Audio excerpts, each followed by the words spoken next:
Hi everyone, it's Jerry. This is Game 9, World Chess Championship 2024. We remain level. Gukesh, with the white pieces this time around, opens with d4. In the opening, we have Catalan. Bishop b4 check, bishop d2, bishop e7. This finesse with the dark square bishop has inconvenienced white slightly. Queen knight doesn't have access to d2 anymore. White now supports a potential pawn trio. Black cuts the e4 move out. Knight f3, and from here black castles. Black takes on c4, easy enough to regain the pawn. Queen a4 with check, queen takes c4. Both sides castle here. And black continues with c6, forms a pawn triangle. If we revisit this capture on c4, white could yet again play queen a4. It's not a big deal that it's not hitting with check in this case. We're still ready to go, regaining the pawn. And if black really wants to try and hang on to the pawn, you have to do some awkward things. Queen d5, knight c3 is there. Queen c6, you avoid the queen exchange. Knight e5 would then be right around the corner. This would not really be a great way for black to play. So he is not so quick to give up his strongest pawn. In this game, it's c6. Now, something to keep in mind here, if you say to yourself as black, what is my light square bishop supposed to do in this game? If white is not taking on d5 and allowing me to recapture with the pawn and develop my bishop along this diagonal, let me just go ahead and fianchetto on my bishop at this moment here. So why is black maybe not going with b6 here? Well, black doesn't really want to weaken this c6 square too soon. If you play b6 here, after this capture on d5, how are you recapturing as black? You take with the piece, 2-1 majority for white, possible e4, e5 ideas around the corner. You take with the pawn, but now there's this nice pressure that white has on the c file. It's a position like this where black would really like to run in reverse with the b pawn, so that when you play c6, the c pawn has a convenient defender against any major piece pressure along this file. In short, black is not so quick to create this gap on c6. It is first c6.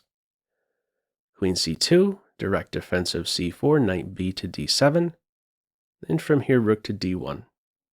If we look at this capture yet again, black will be taking with the e-pawn. Bishop doesn't have a clear view yet, but soon enough will. Rook e8, purposeful. Knight f8, the bishop will then be ready to go. All right, the tension remains with these pawns. It's rook to d1, opposite the queen, still a lot of traffic in between. But in a way, white is saying, if you want to challenge my strong d4 pawn, you have to contend with this guy. One day maybe placing a piece or pawn of yours in a pin. We follow with b6 only now, and bishop c3 is played here. So if we once more see this capture in this position, we have to take with the c pawn. Taking with the pawn or the knight hangs the pawn. So if white is initiating this exchange, we take with the c pawn. This is where the rook looks a little bit weird now. The d file is probably nothing exciting going to happen on the d file. There's already an open c file, and you have to spend another move to get to an active square. So the tension remains here. It is bishop c3 in this game. That marks move 10 for Gukesh. He spent about a minute to get to this position. Ding spent about 5 minutes through his first 9 moves. This next move took him about 19 minutes. He ends up playing bishop b7 here. What more was he considering? I don't believe a lot of time was spent on looking at this capture and the reason for it. Knight e5 would be very strong. Gets the pawn right back. And you just gave up a very big D pawn for not really a whole lot. This guy is going to be one back. It's hit twice. Knight, bishop. This guy is hit once. If knight takes knight, pawn takes. Queen is hit, knight is hit. Knight d5, you take advantage of the pin. Knight d7, there you go. That's a way to win the pawn right back. White is for choice here. So what was he really spending some time on besides this bishop b7 move, considering bishop b7? I imagine bishop a6 was considered here as well. Applying pressure to c4, trying to resolve this tension, try to get white to initiate the exchange. One other move, well, some tweak there could have also been a5 first with bishop a6, or even this knight diving into the center. Since this bishop has taken a couple steps, maybe you can look forward to chasing it once more, tracking down the bishop pair if you want to hang on to the bishop.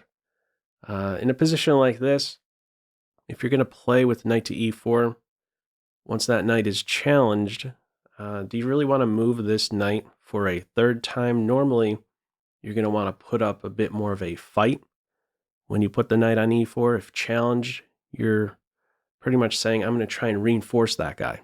I'm going to play f5. But if you're playing with f5, there's some serious gaps you're creating. Going for a Dutch structure like this, that e5 square would become a hole after e5. Very committal decision, we might say, if black in this position goes with knight to e4. He plays a much more solid move, bishop b7 in this game. From here, knight b to d2. Queen c7, rook a c1. Getting all the pieces activated now. And from here we have b4. Now, if we look at another pawn advance, e4, how do things play out after e4? Well, we have a bunch of captures and the follow-up c5. Very purposeful, challenging the duo, opening up the bishop's eyes. It's considered around equal. Neither side is going to end up with a super strong pawn. It's going to be piece play from here, a lot of liquidation to occur. Move like d5, there's knight f6, targeting the queen and the pawn.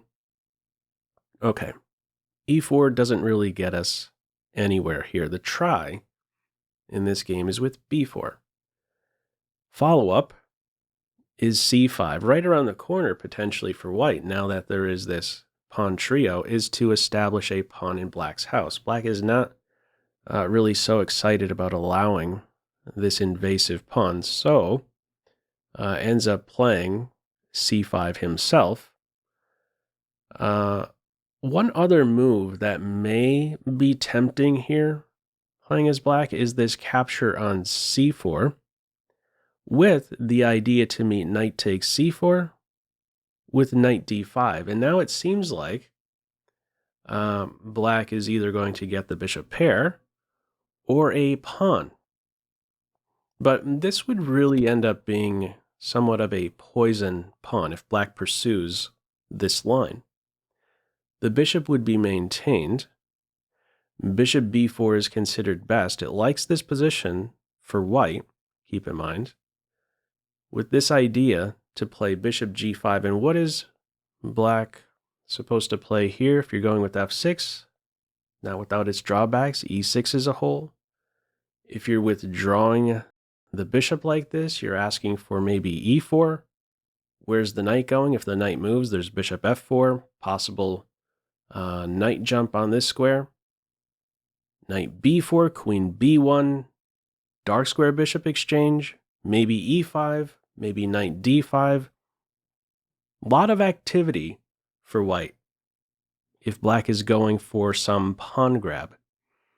There's a big difference, something that sticks out to me about this position, a big difference between the queen positions. Black queen not really feeling so comfortable with these two rooks. on these C and D files. So not really a wise choice, in short, for black to give up this big D5 pawn. It's C5. B takes C, B takes C, and from here, queen B2. If we look at a couple captures here, with this tension, a lot of time was spent in this middle game position. If we look at a couple of captures, this one here, no problems.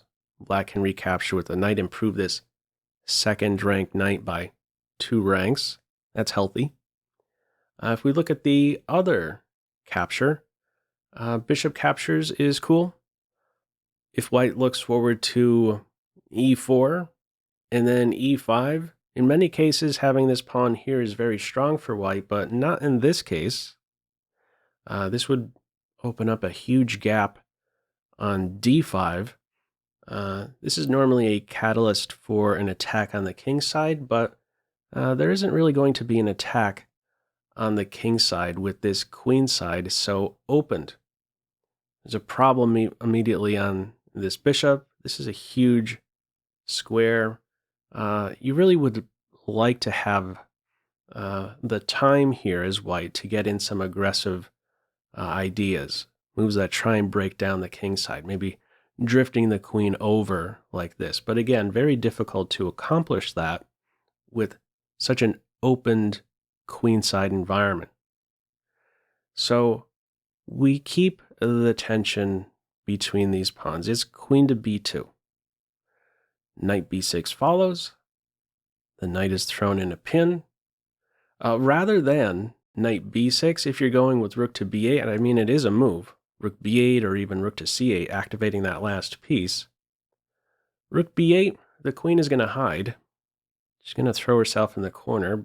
White is going to be able to still maintain this battery here. More direct approach here. The knight now applying pressure to c4. Knight thrown in a pin. Play follows with d takes c4. And now knight takes c4. From here, black captures the knight.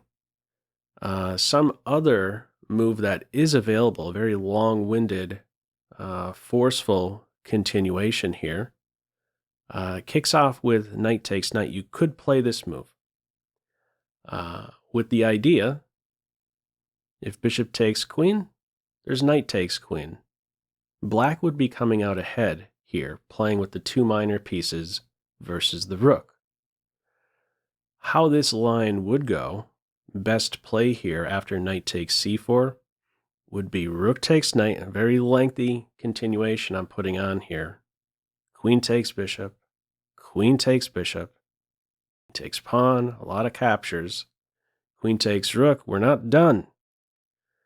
Knight e5, you see what's happening here? There's a lot happening. Rook is hit, queen is hit, f7 is hit. We continue on this Pac-Man path. Queen takes e2, queen takes f7 check. All right, at the end of this, the computer is assessing it as equal, but we have, it's a messy position, not so easy to maybe evaluate or even calculate this far. Ding's approach in this game, a bit of a simpler path. He goes first with bishop captures knight. From here, it's bishop captures knight. If white recaptures on f3 in this case, now going for knight takes knight is better here for Team Black. How would this look? Well, if you go for the queen exchange, this would not be a good idea. Yet again, we would be playing with the 2 minor pieces versus the rook. Black is for choice here. Also, in this position here after knight takes c4, if you are capturing the knight, queen takes bishop, bishop takes rook, rook takes bishop, another case of the 2 minor pieces versus the rook. The 2 minor pieces once more outweighing the rook. So, before, in this position, before capturing on f3, its bishop captures knight. You better have, in general, I should say, you should have a good reason to make such an exchange, because this knight, after all, is pinned. Normally, you would want to first force your opponent to expend a move to get out of the pin, and only then do you revisit the option to capture that piece. There's a reason, in this case, to take that pinned piece, not allowing this Pac-Man knight. Bishop takes b6 first, and only now the recapture on f3. Rook is hit. It goes to a6, securing b6. And from here, queen to b5. Queen b5 is met with rook takes a2. That marks move, these two moves here, move 20. Gukesh still has an hour, 13 minutes remaining. Ding, 29 minutes remaining. In the computer's eyes, it's drawn to knight to e5, has this c6 square in mind. Some slower moves to follow from here with best play. Bishop f8, king g2, suggesting some pressure on this pawn, hopefully trying to resolve the remaining pawn tension in the position. Not the path forward in this game. It is more direct move, a punch being thrown at the rook. Rook takes a2, knight takes b6, and from here, queen to a7, out of a pin. And what do you do here now as white? Gukesh ended up going into a very big think here. Decides on queen b1 in this position. Spent about a half hour on this decision, because nearby, the remaining pawns here, this queenside pawn, center pawn, once that resolves, we're just looking at pieces. We're only going to be staring at stuff on the king side. Becomes a bit too simplified. So how to stir up some trouble? He ends up deciding on queen to b1 here. What happens if he captures on c5?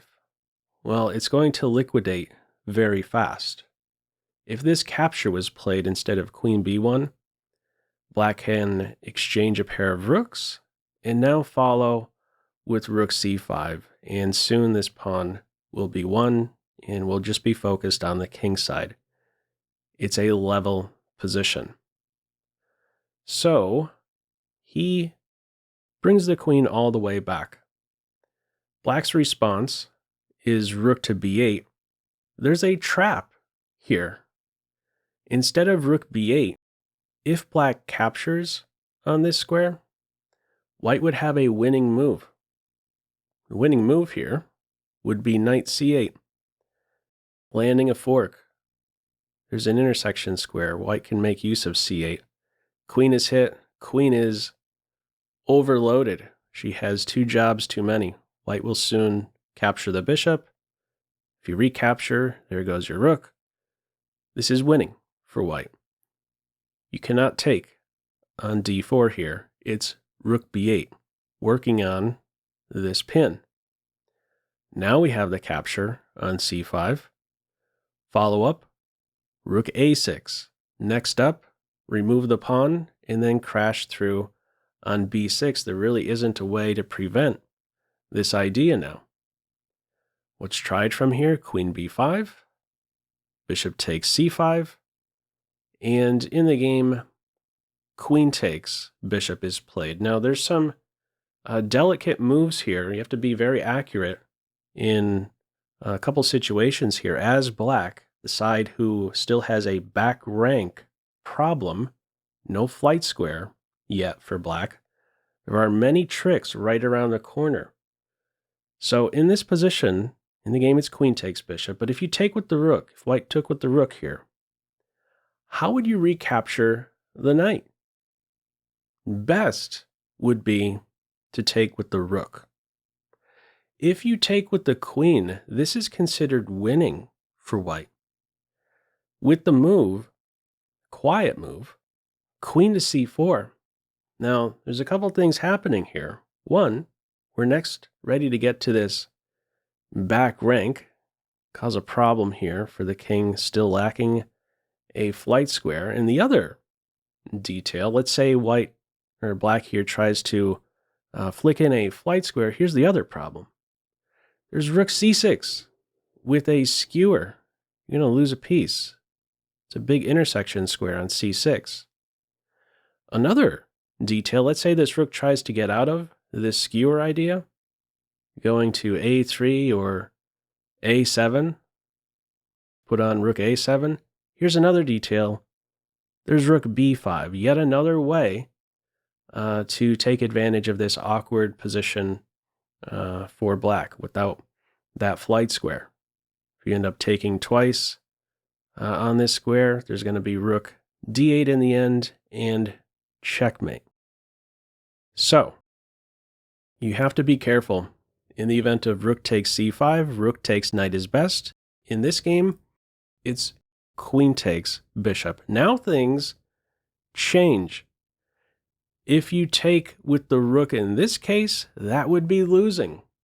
In the game, Ding makes the best move, takes with the queen. Certainly don't want to take with your back rank rook. There's going to be the rook getting down here, mate soon enough. If you take with the rook on A, white is winning with the following move. Rook A1, and look at this queen. She is out of squares. What do you do here? Block with the rook. There's queen takes queen. White is winning a piece. So, precision required. In this game, it's queen takes knight. From here, queen takes queen is played. Back rank tricks. In this case, if queen to c8, no problem. We don't take here. We would lose control over the back rank. Knight e8 is the resource here, saving black. So in this game, it's queen takes queen. We are simplifying.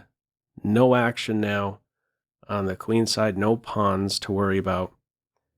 It's kingside play from here. We get some simplification in. Black finally has that flight square. No problems of back rank weaknesses now. From here, king f1 and king g7. That marks move 30. Gukesh, 18 minutes remaining. Ding, 23 minutes remaining. If any side is better, even though in the computer's eyes at this stage it's reading 0, if any side is better, it would be black. Reason being the minor pieces. The knight outshines the bishop in this environment when we're just working with one side of the board. This shiftiness feature of the bishop, this long rangeness of the bishop does not factor in such a position. We're only working on one side of the board. Mr. Short Stepper is preferable, can control both color complexes. So let's see what the try is in this ending. The try here, maneuvering the knight to this c5 square, ends up breaking up the pawns a little bit. Rook and pawn ending now. Slightly healthier structure here for black, but very difficult to try for anything significant here. Rook d2, rook a3. From here, king g6 is played. If you're going for rook h2, king g3. Let me actually put that on quickly. King g3. If the rook tries to get here, important not to really allow this rook to get to a fantastic rank. Targeting both pawns, placing a pawn in a pin, cutting the king off. In general, you want to avoid situations where your king is out of play on an awkward square, maybe even being cut off, something to avoid even if you win this h-pawn. In a position like this, rook e2, you simply step over to target the rook. We could have some repetition right around here. Black in the end does not even try. Rook to h3, he improves the king. Rook b3, f6, king improves, but from here we are just now going to liquidate after a check. In comes e5, chop. No recapture. Rook takes d3 check first. Rook takes h4. Black is up a pawn, but it is not a healthy pawn. You could exchange rooks here, and it will be a a drawn king and pawn ending. We just end up offering a rook exchange. You cannot win with the rook pawn here. Ding simply moves the king out of the way, and this one goes straight to king versus king, a draw in this game 9, going into a rest day. So, what did you think of this one? Feel free, as usual, to leave any feedback to this video in the comments section below. I hope you enjoyed it and maybe took a thing or two away. That's all for now. Take care.